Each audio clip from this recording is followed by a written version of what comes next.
ఉన్న విషయాల్ని ఎక్కడికి వెళ్ళారు మీరు? ఏ విధంగా జరిగింది? ఈ కుట్రకోణం ఎక్కడి నుంచి వచ్చింది? జోగి రమేష్ని మానసికంగా క్షోభకి గురి చేయాలా, ఇతను గొంతు నొక్కేయాలా, జైల్లో పెట్టినా సరే 83 రోజులు జైల్లో పెట్టినా సరే, ఆ జైల్లో పెట్టిన తర్వాత ఇంటి మీద దాడి చేసినా, యాసిడ్ దాడి చేసినా, బాంబులు వేసినా సరే ఇతని నోరు అదుపులో ఉండట్లేదు. ప్రజా సమస్యల మీద పోరాటం చేస్తూ ఉన్నాడు, ప్రశ్నిస్తున్నాడని చెప్పేసి ఈ విధంగా కుటుంబ పరంగా ఎవరిళ్లలో లేబోయా చంద్రబాబు నాయుడు? పెద్ద పెద్దవాళ్ళు, ఎన్టీ రామారావు గారి కుటుంబం, అక్కినేని నాగేశ్వరరావు గారి కుటుంబం, చిరంజీవి గారి కుటుంబం.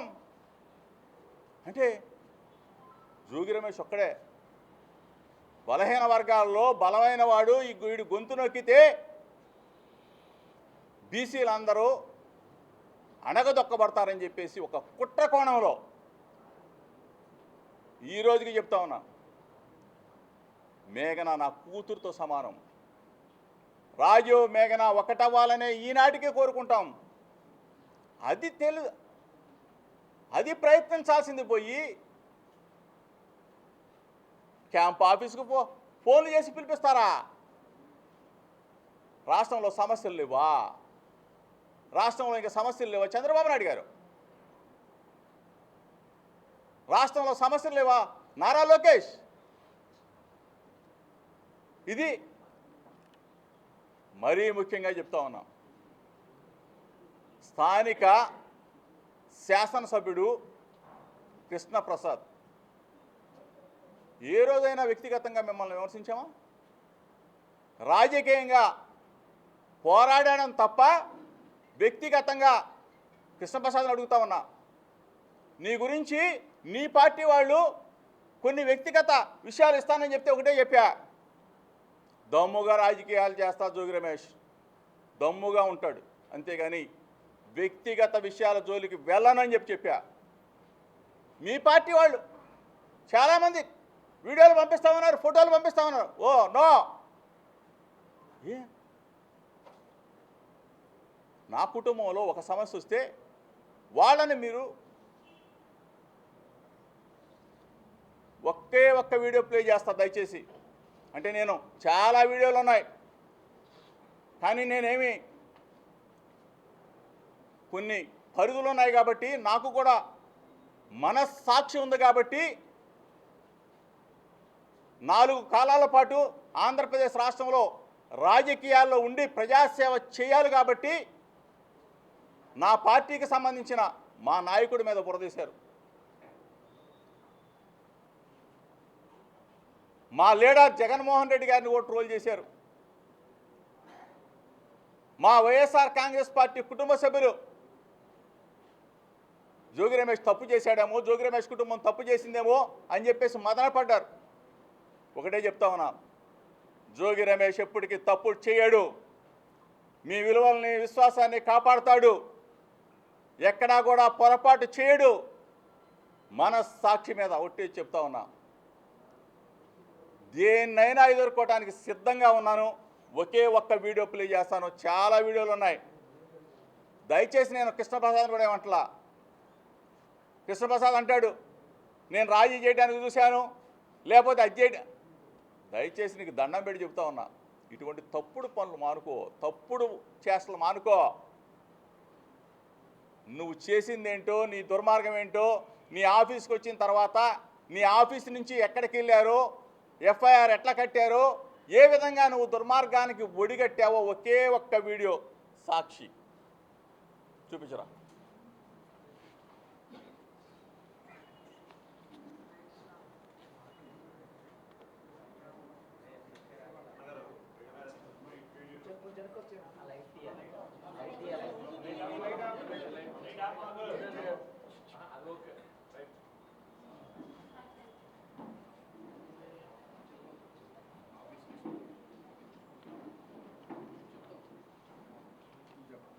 కృష్ణప్రసాద్ ఆఫీసు, కృష్ణప్రసాద్ కారు,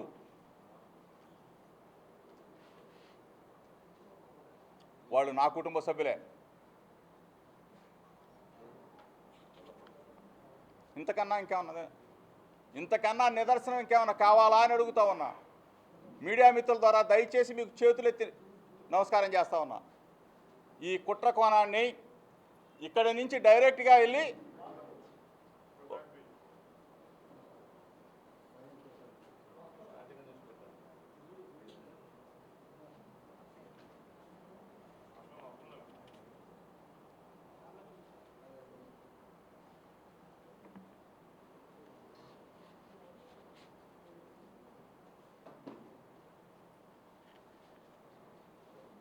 ఇగో మా మేఘనత్తలు ఇటువంటి పరిస్థితుల్లో ఇంత దిగజారుడు రాజకీయం అవసరమా? ఇంత కుటుంబాల్లో కలహాలు పెట్టి చిచ్చులు పెట్టి ఫేక్ వీడియోలు ఫేక్ ఆడియోలు ఏ డ్రామాలు అవసరమా అని చెప్పి అడుగుతా ఉన్నా. దయచేసి చంద్రబాబు నాయుడు గారు, దయచేసి లోకేష్ గారు, మీ వ్యక్తిగత జీవితాల్లోకి ఎప్పుడు మేము రాలేదు, రాము. మాకు మనస్సాక్షి ఉంది. మాకు దేవుడిచ్చిన మంచి కుటుంబాలు ఉన్నాయి. అంతేగాని ఈ విధంగా ఇంత దారుణంగా మీరు నెల రోజుల పాటు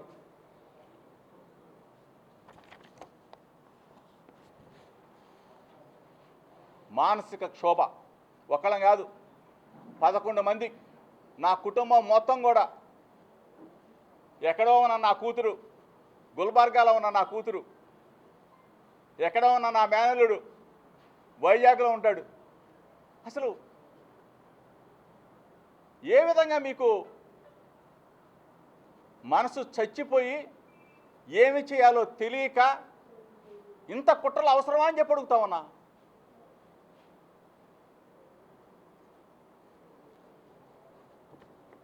దయచేసి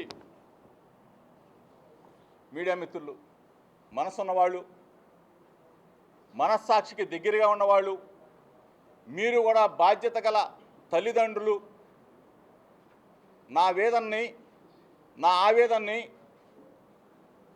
ఒకవేళ ఏదైనా కేసు పెట్టుంటే, కేసు పెడితే కోర్టు పరిధిలో ఉంది, కోర్టు చూసుకుంటుంది. కానీ కోర్టు కన్నా ముందే నెల రోజుల పాటు మీరు ఒక టీవీ ఛానల్ అడుగుతా ఉన్నా.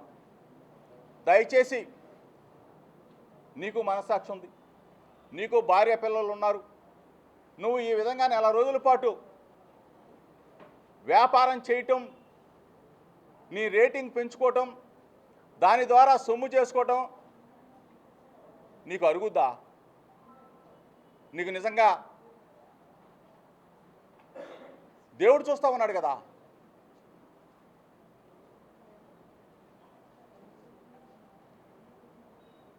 ఐటీడీపీ దయచేసి తెలుగుదేశం పార్టీ అధ్యక్షుడు నారా చంద్రబాబు నాయుడు గారు చాలా గౌరవంగా పిలుస్తూ ఉన్నా. ఏది ఈ ఇష్యూ కాబట్టి,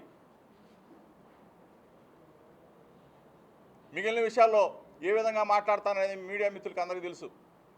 ఈ విషయం కాబట్టి నారా చంద్రబాబు నాయుడు గారు మిమ్మల్ని ఎక్కడా కించపరచట్లా. మీ వ్యక్తిగత జీవితాల్లోకి మేము ఇప్పుడు రాలా. ఖర్జూర్ నాయుడు గారు మీకు పెళ్లి చేశారు, మీరు నారా లోకేష్ గారికి పెళ్లి చేశారు. మీరు కూడా బాధ్యత గల తండ్రి. నా స్థానంలో, అంటే నా స్థానంలో ఉండి ఆలోచించమని అడుగుతా ఉన్నా.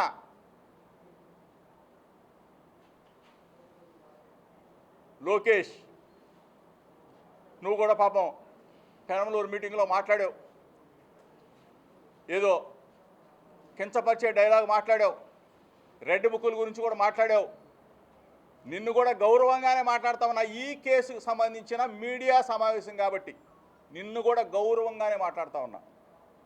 రెడ్ బుక్ అవసరం లేదన్నావు, ఓకే. రెడ్ బుక్ అవసరం అయినప్పుడు నన్ను 83 రోజులు జైలు పెట్టావు, నన్ను నా తమ్ముడిని, నా కొడుకుని రాజీవ్నికి జైల్లో పెట్టావు. నువ్వు వచ్చిన తర్వాత, మీ ప్రభుత్వం వచ్చిన తర్వాత 2 సంవత్సరాల 3 నెలల కాలంలో నా కుటుంబం మీదే పడ్డారు మీరు. నా ఇంటిని ధ్వంసం చేయాలనుకున్నారు, నా మీద హత్యా ప్రయత్నం చేయాలనుకున్నారు. ఇన్ని కార్యక్రమాలు చేసినా మీకు నా గొంతు నొక్కటం చేత కాలేదు, కాదు కాదు అని చెప్తా ఉన్నా. ఎప్పుడు కూడా ఈ గొంతుకి అడ్డు ఉండదు. ప్రజా సమస్యల మీద జోగి రమేష్ పోరాడుతూనే ఉంటాడు. నిత్యం జగనన్న వెంట నడుస్తాడు. వైఎస్ఆర్ కాంగ్రెస్ పార్టీ జెండా భుజాన వేసుకొని మోస్తాడని మాత్రం చెప్తా ఉన్నా. ఇంకోటి కూడా చెప్తా ఉన్నా. నెల రోజుల పాటు వ్యాపారం చేసిన మహా టీవీ వంశీకి చెప్తా ఉన్నా. పాపం కోర్టు పరిధిలో ఉంది, మనోడు ఆగలేకపోతా ఉన్నాడు. అంటే నా స్థాయిలో నేను మాట్లాడకూడదు, కానీ తప్పనిసరి పరిస్థితుల్లో ప్రజలు ఒకవేళ తప్పు మాట్లాడుంటే క్షమించాలి. అంటే ఏ విధంగా కించపరిచే చేష్టలు, ఒకళ్ళ మీద ఒక బురద జరిగినప్పుడు ఆ బురద నిజమా కాదా అని చెప్పేసి థర్డ్ పార్టీ, అంటే కోర్టు పరిధిలో ఉన్న అంశం కాబట్టి కనీసం తేలకుండానే దాని మీద డిబేట్లు పెట్టి పనికి మాలిన వాళ్ళని కూర్చోబెట్టుకొని మహా టీవీ వంశీని అడుగుతా ఉన్నా. వంశీ, దీనికి న్యాయమా? నీకు ధర్మమేనా? నువ్వు అప్పుడు దాకా ఆగలేకపోతే రాజీవ్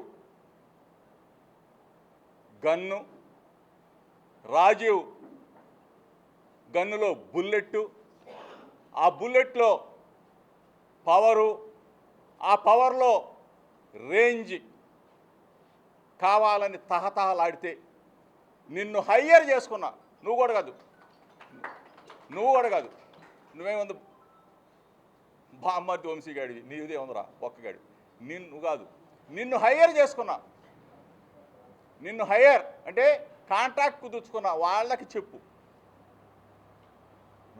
చెప్పు రాజీవ్కి ఎంత దమ్ముందో, రాజీవ్కి ఎంత పవర్ ఉందో, ఆ పవర్లో ఎంత సత్తా ఉందో కూడా నిన్ను హైర్ చేసుకున్న వాళ్ళకి డైరెక్ట్గా చెప్తా ఉన్నా వంశీ. మనస్సాక్షిని అడుగు, నీ భార్యను అడుగు, ఇంటికి వెళ్ళి నీ పిల్లల్ని అడుగు, నెల రోజులుగా నేను చేసింది మంచి పనా తప్ప అని చెప్పేసి అడుగు. ఏంట్రా ఇది? ఎంత దిగజారిపోయారా మీరు? డబ్బుల కోసం మీడియా ఛానల్స్, అంటే స్వచ్ఛమైన మీడియా ఛానల్స్ ఉన్నాయి, పర్ఫెక్ట్గా ఉన్నది ఉన్నట్టు చెప్పే మీడియా ఛానల్స్ ఉన్నాయి, కొన్ని దిగజారిపోయిన మీడియా ఛానల్స్. ఎందుకు మీరు ఈ స్థాయికి దిగజారిపోయారు? మీకు ఇంతకన్నా ఇంకోటి చేసుకోవడం బెటర్. మీరు పౌడర్ రాసుకుంటావు, కూర్చుంటావు.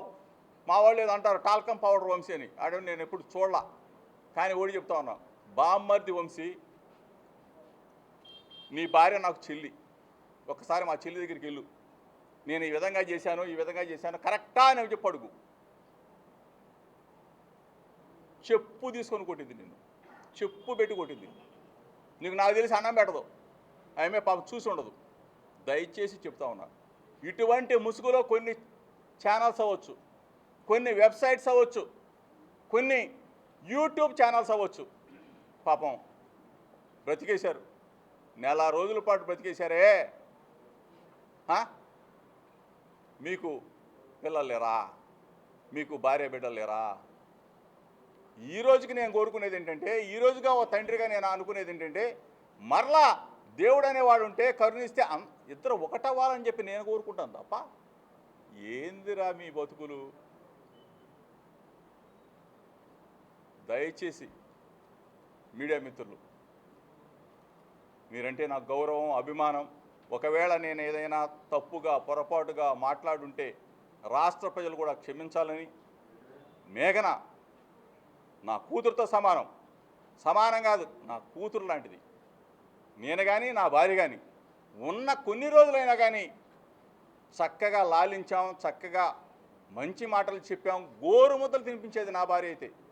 అటువంటి మంచి కుటుంబాన్ని మమ్మల్ని తీసుకొచ్చి రోజు ఒక ఇంకా ఎన్ని వేసుకుంటారు, వేసుకోండిరా, బతికేయండి బతికేయండి. ఇంకా ఇంకా ఎన్ని సృష్టిస్తారు? ఒకటే చెప్తా ఉన్నా, చంద్రబాబు నాయుడికి చెప్తా ఉన్నా, లోకేష్కి చెప్తా ఉన్నా, తెలుగుదేశం పార్టీలో కొంతమంది, పాపం అందరిని అనకూడదు, ఎందుకంటే ఇటువంటి కార్యక్రమాలను చాలామంది వ్యతిరేకిస్తూ నాకు ఫోన్లు చేశారు. ఏంటండి ఇంత దిగజారిపోయారు, ఐటీడీపీ ఇంత దిగజారిపోయింది ఏంటి? ఏదన్నా మంచి సమస్యను తీసుకుంటారు కానీ ఇట్లా ఒక కుటుంబ సమస్యను తీసుకొచ్చి రోడ్డున పెట్టి ఈ విధంగా దిగజారిపోయిన మా ఐటీడీపీ అని చెప్పేసి తెలుగుదేశం పార్టీలో వాళ్ళే చెప్తా ఉన్నారు. చంద్రబాబు నాయుడు ఇంత దిగజారిపోతాడా, ఇంత నీతి లేనివాడా అని చెప్పేసి మాట్లాడుతూ ఉన్నారు. దయచేసి చెప్తా ఉన్నా, మిమ్మల్ని ఏమి నేను కుటుంబ పరంగా గౌరవిస్తాం,